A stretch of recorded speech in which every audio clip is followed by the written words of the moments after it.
할렐루야. 아멘. 아멘. 예, 오늘은 영안이 밝아지는 길이라는 제목으로 함께 말씀을 나누겠습니다. 역사는 늘 흥망성쇠를 반복해 왔죠.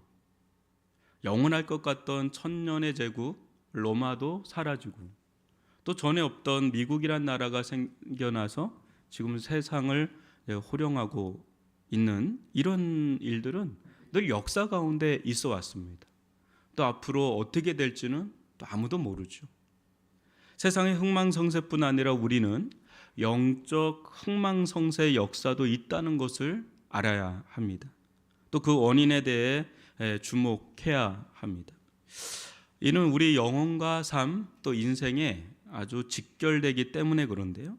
오늘 우리는 엘리 시대가 저물어가고 또 새로이 사무엘 시대가 도래하는 장면을 살펴볼 것입니다. 어떻게 한 시대가 지나고 또 새 시대가 오는지, 또 영적인 암흑기, 또 영적인 부흥기가 올 때 어떠한 일이 일어나는지 오늘 말씀을 살펴보고 그것을 가지고 기도하는 복된 시간이 되기를 주님의 이름으로 축원합니다. 여러분 1절을 보시기 바랍니다. 아이 사무엘이 엘리 앞에서 여호와를 섬길 때에는 여호와의 말씀이 희귀하여 이상이 흔히 보이지 않았더라. 이스라엘이란 나라는 특별한 나라죠. 이스라엘의 흥망성쇠는 세상 다른 나라의 흥망성쇠와 결을 달리합니다. 근본 하나님께 속한 나라이기 때문에 하나님과의 관계에서 흥망성쇠가 결정이 되는 거죠. 오늘날 교회가 그렇죠. 세상에 많은 조직, 기관, 단체들이 있지만 교회는 그 중에 하나가 아니에요. 교회는 하나님께서 친히 세우신 신적 기관이기에 하나님의 특별한 통치와 다스림이 있죠. 여러분, 저는 하나님께서 오늘 너무 기뻐하신다는 믿음이 있어요. 여러분, 어디에서 하나님을 찬양을 하겠어요? 이 시간에 교회밖에 없잖아요. 절에서는 뚝뚝뚝뚝 뭐 이거 하겠죠. 어디서 그걸 하겠어요? 하나님의 이름을 높이고 하나님을 찬양하고 기도하는 그거 하나님 얼마나 듣고 싶겠어요? 24시간 온 세상에서 그래야 되는데 지금 이 땅은 교회밖에 없는 거죠. 특별한 곳이에요.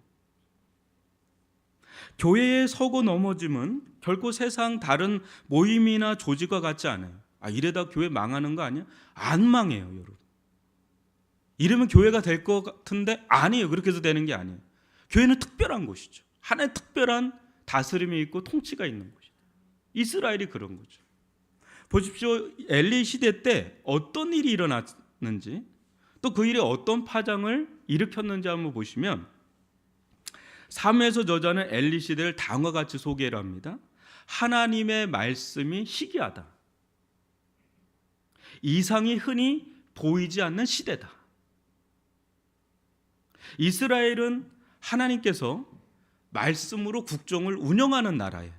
특별한 나라죠. 근데 하나님의 말씀이 희귀하다. 하나님의 말씀이 희박하다. 이 말은 뭐예요? 하나님의 손길이 사라졌다는 거예요. 하나님의 손길이 떠났다. 하나님의 손길이 하나님이 등졌다. 그런 말의 다름이 아니에요. 말씀과 하나님은 직결되어 있는 거죠. 다른 모든 것이 잘 풀리고 만사형통해도 이스라엘은 하나님의 임재와 역사가 사라지면 끝나는 나라예요.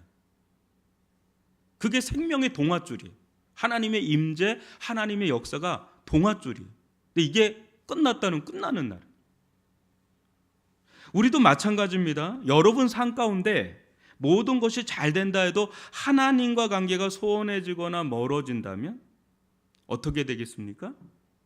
여러분, 잘 되는 게 오히려 두려운 일이에요. 잘 될수록 두려운 거예요. 이번 제가 성지 순례를 갔다 오면서 굉장히 인상 깊었던 곳이 한 군데가 있거든요. 다 인상 깊었다고 그러잖아요, 제가. 근데 그 중에 또 인상 깊었던 데가 라오디게아 지역이었어요. 이 지역은 어느 지역보다 부유하기로 유명한 지역입니다. 여러 가지로. 인프라서부터. 근데 영적으로 이 지역보다 피폐한 지역이 없었어요. 가까운데 골로새가 있더라고요. 거기서 찬물이 흘러나와요. 조금 더 먼 곳에 히아라볼리에서 뜨거운 물이 나옵니다. 그 온천수가 있어요. 거기서 이게 만나는 데가 라오디게. 그래서 뜨뜻미지근한 물이 라오디게아를 형성하는데 그야말로 신앙도 뜨뜻미지근한. 그게 이 너무너무 부유한 라오디게아의 영적 상태. 엘리 시대 때 이 저주스러운 삶의 원인은 하나님의 말씀이 희귀하였기 때문에 그래요. 하나님의 말씀이 희귀하면 앞으로 되어질 이상, 비전, 그게 보이지가 않아요. 그럼 보십시오. 여러분, 하나님의 말씀이 우리들 가운데 풍성하게 충만하게 임하기 시작하면 하나님 말씀 속에서 길이 보이는 줄 믿습니다. 사방팔방이 막히는데 하나님의 말씀이 임하면 길이 보인다니까요. 말씀 속에서 앞으로 되어질 이상, 비전, 하나님의 소망을 발견하게 되는 줄 믿습니다. 그러니까 여러분, 우리 인생 가운데 너무 힘겨운 일들이 일어날 때 여러분, 하나님의 말씀이 임하면 거기서 길이 열리고 소망이 생기고 비전과 이상이 생기는 줄 믿습니다.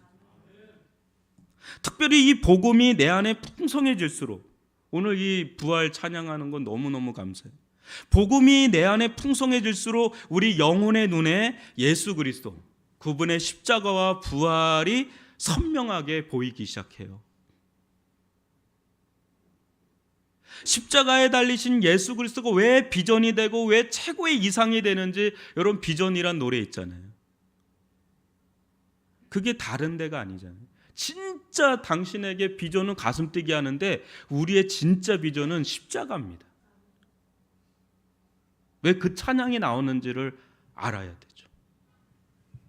만방에 여러분, 이 복음이 내 안에 역사를 하기 시작하면 이 복음을 만방에 증거하고 싶은 마음에 가슴이 뛰고 뜨거워지잖아요. 예수 그리스도께서 맡기신 사명에 눈을 뜨기 시작해요. 복음이 내 안에 역사하면 사명이 눈을 뜨기 시작하는. 사명이란 건 뭐예요? 내 인생을 어디에 드려야 될지, 어디로 가야 될지 막막하던 내 인생 가운데 빛이 보이는 거예요. 복음을 위해서 내가 투신해야 되겠다. 복음을 위해서 내가 아낌없이 드려야 되겠다. 그때 세상에 살지만 세상에 함몰되지 않고 하나님과 결합된 인생이 시작이 됩니다. 하나님과 결합된 인생으로 살기 시작할 때 하나님의 통치와 다스림이 시작이 돼요.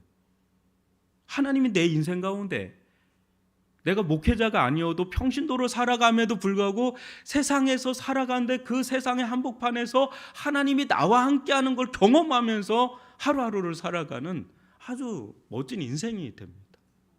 여러분, 꼭 하나님은 여기에만 있지 않으세요. 하나님은 여러분들 가정과 생업의 터전 가운데 임재하시고 함께하시고 역사하기를 기뻐하시는 분이신 줄 믿습니다. 그러나 말씀이 시기하다 못해 사라지면 어떻죠? 영적인 어둠이 스멀스멀 찾아옵니다. 하나님을 믿으면서도 그렇게 혼란스러워요.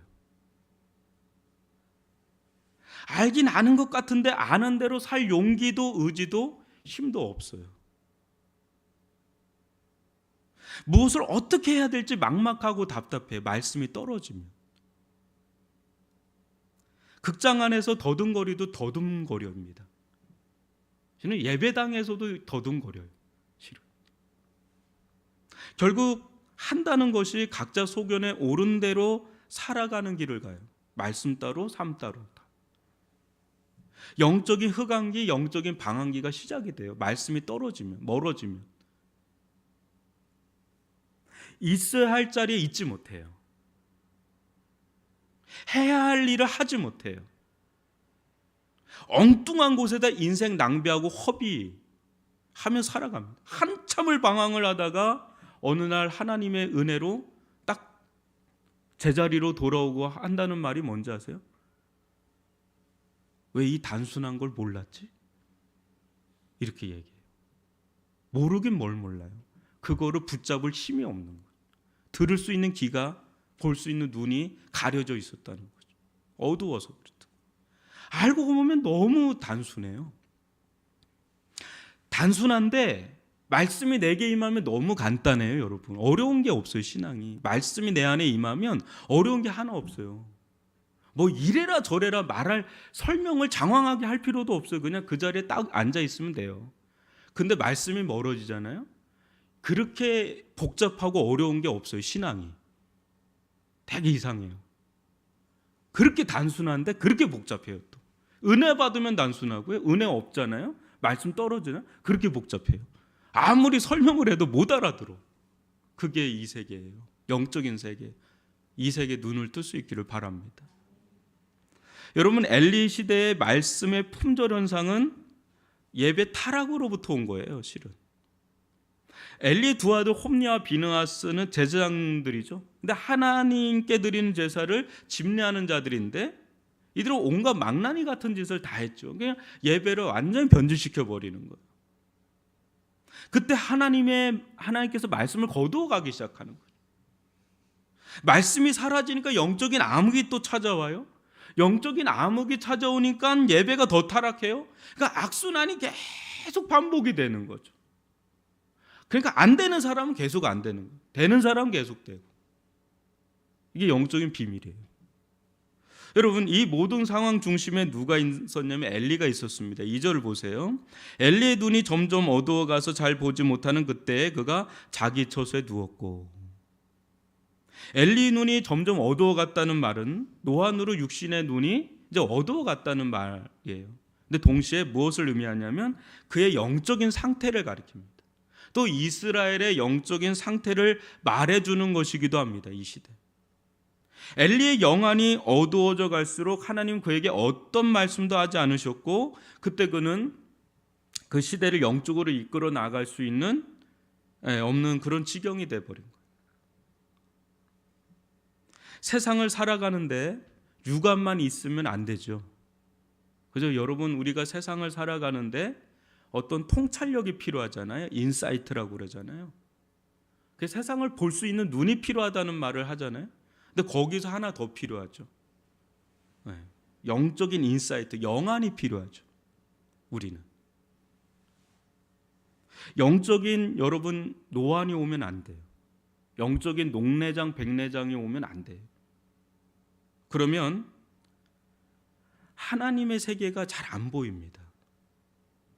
영적으로 이렇게 흐릿흐릿하고 침침하고 컴컴하고 막 더듬더듬거리고 이게 말씀이 잘 안 보이고 이렇게도 잘 안 보이고 말씀을 이렇게도 안 보이고 이렇게도 안 보이고 막 그래요. 그러니까 여러분 분별력을 상실해 버리. 어느 순간 엉뚱하게 저 사람 왜 저 양반 왜 저렇게 하지? 왜 저런 말을 하지? 엉뚱하게 저 짓을 하지? 뭐 이렇게 하는 게 그게 이제 영적으로 어두워져 있는 혼미해 있는 거죠. 정신이 딴 데가 있구나. 뭐 그런 거죠.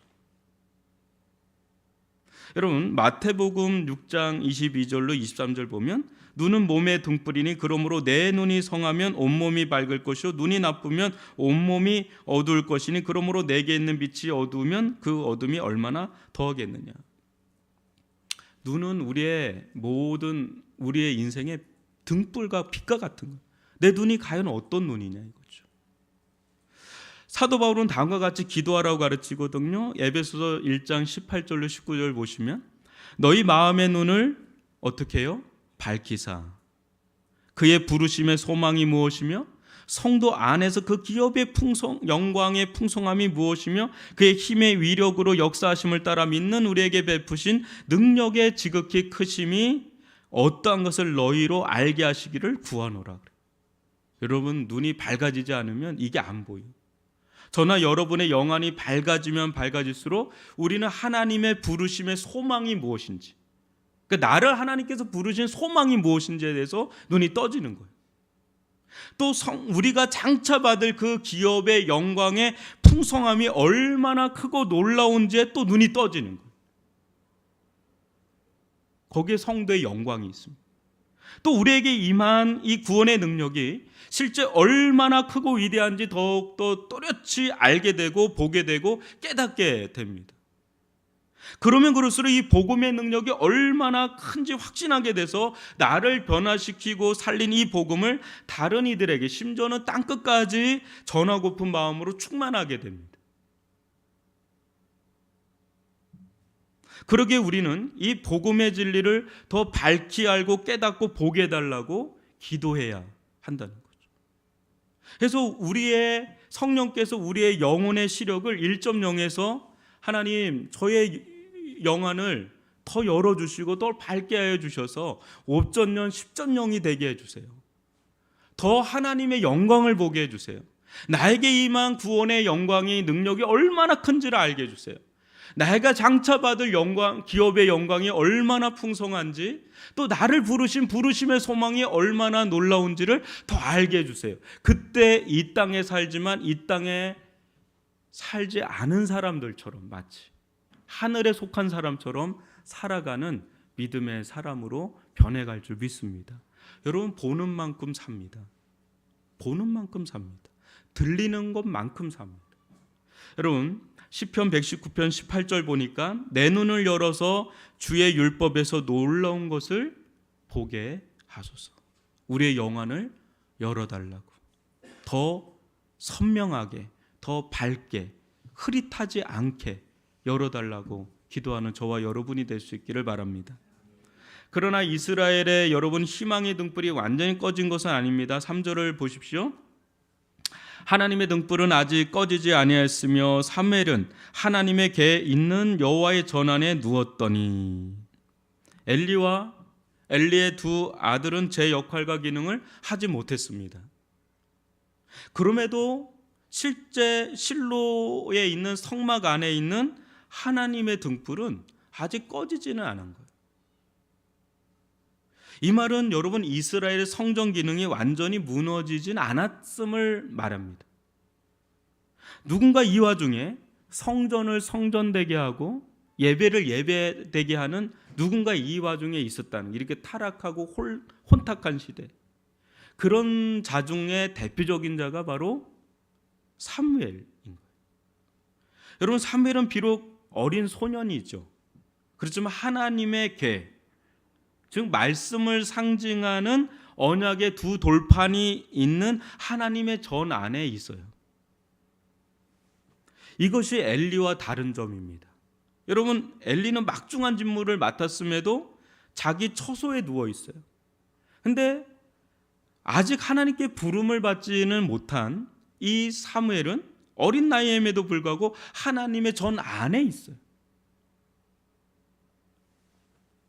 여러분, 그 사람의 영적인 상태는 그 사람의 영혼의 위치, 장소와 무관하지가 않습니다. 이리저리 바쁘게 살아도 기도의 자리를 고수하는 사람이 있죠. 찬양의 자리를 지키는 사람이 있죠. 예배의 자리를 사수하는 사람이 있죠. 그 중심이 막 이렇게 저렇게 막 바쁘게 움직이는 것 같아도 그 중심이 하나님 앞에 서 있는 사람인 줄 믿습니다. 말로는 하나님 앞에 산다고 하면서 예배의 자리와 동떨어져 있다면 그 사람은 어찌 하나님 앞에 있다고 말할 수가 있겠어요? 여러분, 그 사람이 지금 어디에 있느냐가 그 사람을 보여주는 거. 사랑하는 성도 여러분, 우리는 환경의 영향을 받습니다. 주변이 영적 환경으로 조성된 사람은 믿음의 사람으로 서나갈 수가 있는 거예요. 근데 아무리 믿음 좋은 사람도 한 번, 두 번 영적인 자리, 믿음의 자리에서 이렇게 딱 이탈되잖아요. 여지없이 곤두박질 칩니다. 하나님 곤두박질 치는 거는 아주 순식간이에요. 여러분 자신을 너무 신뢰하지 마십시오. 어느 때는요, 여러분보다 환경을 더 신뢰해야 할 때가 있습니다. 내가 예배를 지키는 것 같지만 어느 순간 예배가 나를 지키고 있거든. 내가 기도하는 것 같지만 어느 순간 기도가 나를 지켜주고 있는 거거든. 내가 하는 거잖아요. 근데 그게 나를 지켜주는 거예요. 내가 뭔가 주님을 향해서 뭔가 지키고 있는 그것이 나중에 보면 그게 내 파수꾼이 돼. 영적인 파수꾼이. 여러분, 될 수만 있다면, 할 수만 있다면 교회에서 멀어지시지 마시기 바랍니다. 네. 교회 뭐 한 번 올 거 2번 오셔도 돼요. 누가 안 잡아가요. 큰일 나지 않아요. 여러분, 교회 자주 나오는 자 치고요, 갑자기 곤두박질 치거나 갑자기 다운되는 사람이 없어요. 다운되는 거는 티가 나요. 그러다 다운되는 거예요. 갑작스럽게 하는 건 아주 특별한 일이에요. 그러니까 여러분, 붙어 있으세요. 그게 은혜입니다. 그게 은혜예요. 엘리가 자기 처소가 아니라 여호와의 전에 있었다면 얼마나 더 깨어 있었겠어요. 여러분, 칠흑같이 어두운 시절 사무엘은 하나님의 특별한 손길과 보호 속에 엘리나 엘리의 두 아들의 악영향에 이렇게 노출되지 않고 순전하게 하나님의 전 안에서 자라는 은혜를 받아요. 아마 이 뒤에는 한나의 기도가 끊임없이 있었을 거라고 저는 확신합니다. 하나님은 시대가 제 아무리 타락하고 어두워도 하나님의 사람을 특별한 손길 가운데 숨겨두시고 준비시키십니다. 그러다 때가 되면 세상 한복판으로 불러내서 사용하십니다. 여러분, 이것이 시대를 암울하게 보지 않는 안목이에요. 지금도 하나님은 아니 계신 게 아니라 보이지 않는 곳에서 은밀한 가운데 하나님의 사람을 준비하고 주님의 교회를 준비시키고 있는 줄 믿습니다. 때가 되면 칠흑 같은 이 세상을, 시대를 밝히는 등불처럼, 하나님의 등불처럼 사용하는 사람들로, 또 교회로 사용하실 줄 믿습니다. 우리가 어디에 있어야 되느냐가 매우 중요하죠. 이렇게 혼탁하면 혼탁할수록 중심 잡기가 너무 중요한 거죠. 금요철야 잘 나오셨어요.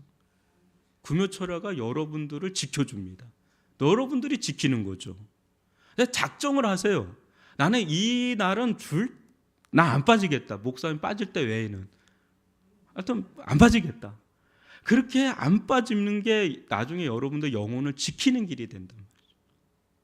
여러분, 4절로 7절을 한번 보세요. 교독으로 한번 읽어보겠습니다. 여호와께서 사무엘을 부르시는지라 그가 대답하되 내가 여기 있나이다 하고 엘리에게로 달려가서 이르되 당신이 나를 부르셨기로 내가 여기 있나이다 하니 그가 이르되 나는 부르지 아니하였으니 다시 누우라 하는지라 그가 가서 누웠더니 여호와께서 다시 사무엘을 부르시는지라 사무엘이 일어나 엘리에게로 가서 이르되 당신이 나를 부르셨기로 내가 여기 있나이다 하니 그가 대답하되 내 아들아 내가 부르지 아니하였으니 다시 누우라 하니라. 사무엘이 아직 여호와를 알지 못하고 여호와의 말씀도 아직 그에게 나타나지 아니한 때라. 때가 되니까 하나님께서 사무엘을 부르셨죠. 근데 사무엘은 이 음성이 하나님의 음성인지 엘리의 음성인지 분간하지는 아직 못했던 때예요. 엘리를 찾아가죠. 하나님 그렇게 2번을 불렀지만 사무엘은 2번 다 엘리를 찾아갑니다. 그때마다 엘리는 자기가 이제 부르지 않았다고 돌려보내요. 근데 7절을 보니까 아직까지 사무엘이 하나님을 인격적으로 만난, 또 말씀을 인격적으로 받은 적도 없어서 이런 반응을 했다고 설명을 합니다. 여러분, 제 아무리 성경을 공부하고 신학을 해도 하나님을 인격적으로 만나는 것, 또 아는 것, 하나님의 음성을 듣는 것은 다른 차원이죠. 지식적으로 하나님을 아는 것과 체험적으로 아는 것은 하늘과 땅 차이죠.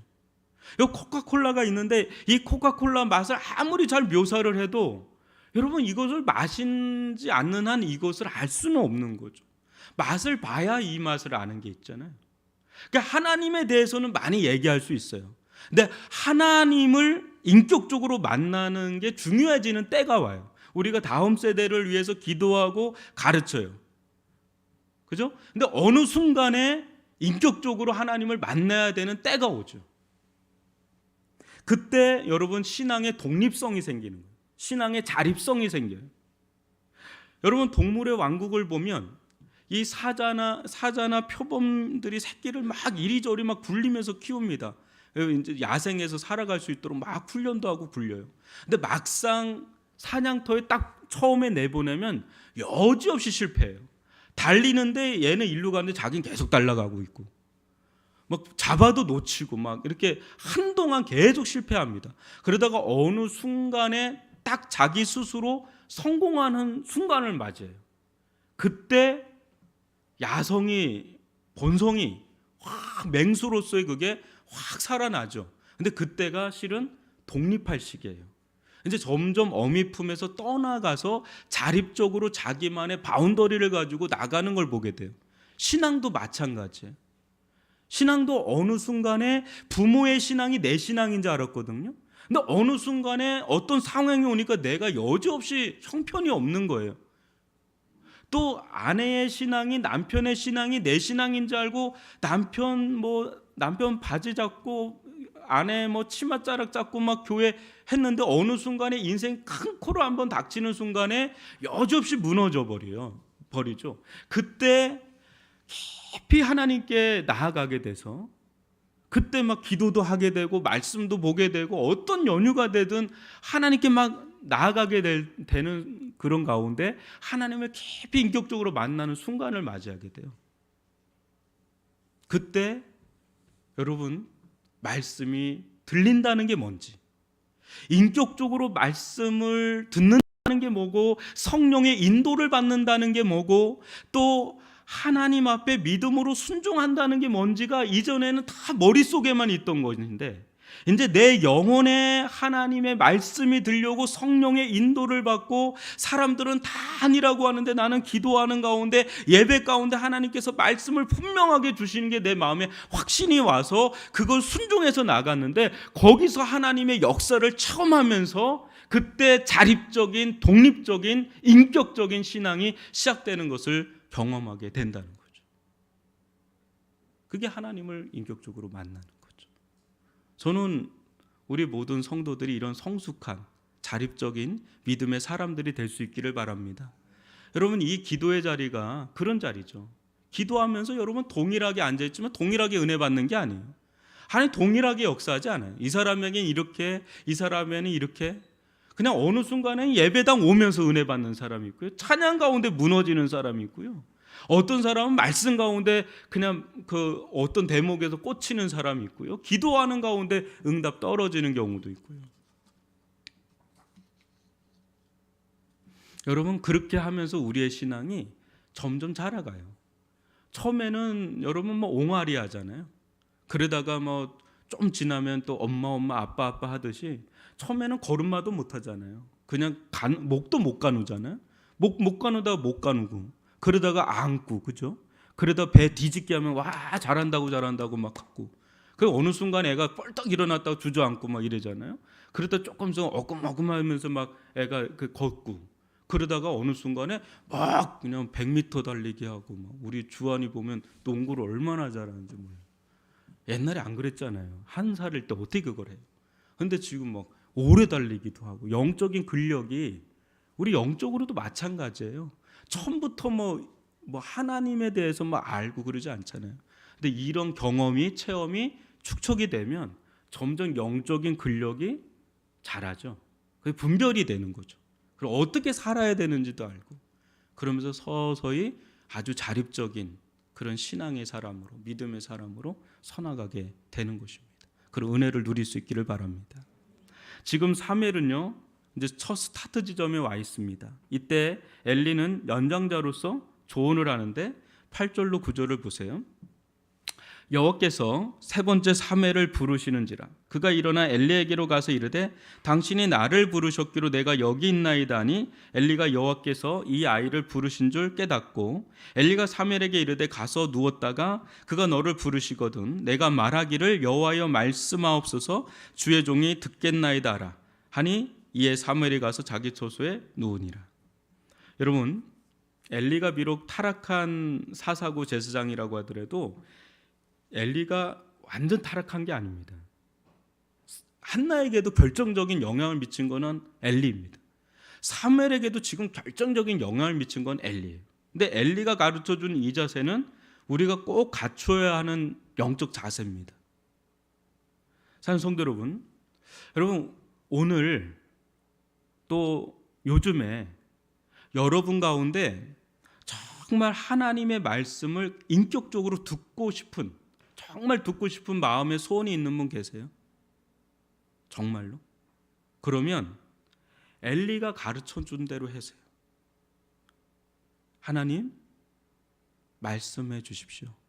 말씀하옵소서. 종은 어떤 말씀을 하시든지 순종할 준비가 되어 있나이다. 이 자세가 여러분 최고로 좋은 기도의 자세. 정말 마음을 완전히 비우고요. 하나님께서 어떤 말씀을 하시든지 순종할 마음으로 기도할 때 하나님은 말씀으로 다가오십니다. 왠지 아세요?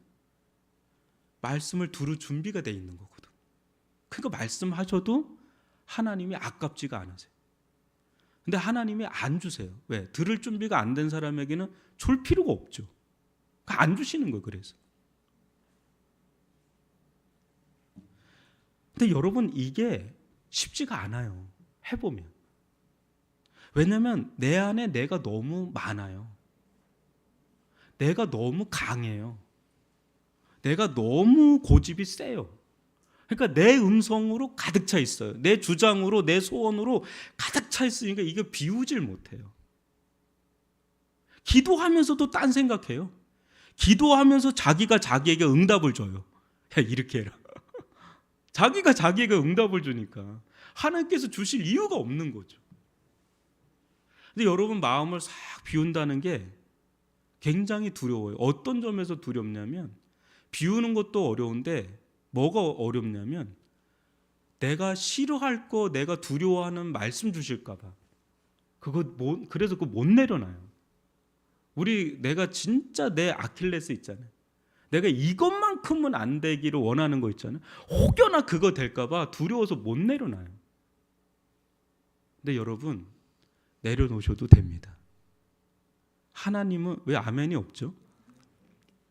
하나님은 우리가 우리를 아는 것보다 우리를 더 잘 아세요. 그리고 하나님은 선하세요. 여러분 괜찮아요. 어려운데, 저도 어려운데 말씀에게 이렇게 전합니다. 목사님 돼요? 저도 안 돼요. 됐다 안 됐다 하고 그래요. 근데 여러분 하나님의 말씀을 우리가 듣는 가장 좋은 자세는 이 자세예요. 주여 말씀하죠. 여호와여 말씀하옵소서. 주의 종이 듣겠나이다. 이런 자에게 하나님의 우레와 같은 소리가, 말씀이 들릴 줄 믿습니다. 근데 그게 훈련이 된 사람은 계속 주세요. 계속해서 주세요. 왜? 주셔도 되니까 계속해서 주시는. 그러니까 안 주는 사람은 계속 안 주지만 주는 사람은 계속 주는 줄 믿습니다. 이런 은혜가 저와 여러분 우리 위례중앙교회 공동체 가운데 풍성하길 주님의 이름으로 축원합니다. 여러분 오늘 이 말씀, 우리 영적으로 어두운 시대입니다. 아주 혼탁한 시대예요. 근데 정말 하나님 영안을 열어주세요. 하나님을 인격적으로 만나서 자립적인 신앙이 되게 해주세요. 하나님 우리의 마음을 내려놓고, 내 소리를 내려놓고, 세상의 소리 내려놓고, 하나님의 말씀이 어떤 말씀이든지 그게 내 상황에 이해가 안 가는 말씀이라도 하나님의 말씀에 저는 순종하겠나이다, 이런 마음의 자세로 주의 성소로 들어간다면 하나님께서 우리들 가운데 영안을 열어주시고 빛으로 인도해 주실 줄 믿습니다. 영안이 밝아지는 길, 그 길이 어떤 길인지 오늘 말씀 속에서 여러분 길을 찾고 주님 앞으로 나아갈 수 있기를 바랍니다. 우리 찬양 한 곡 하고 기도하며 나갔으면 좋겠습니다.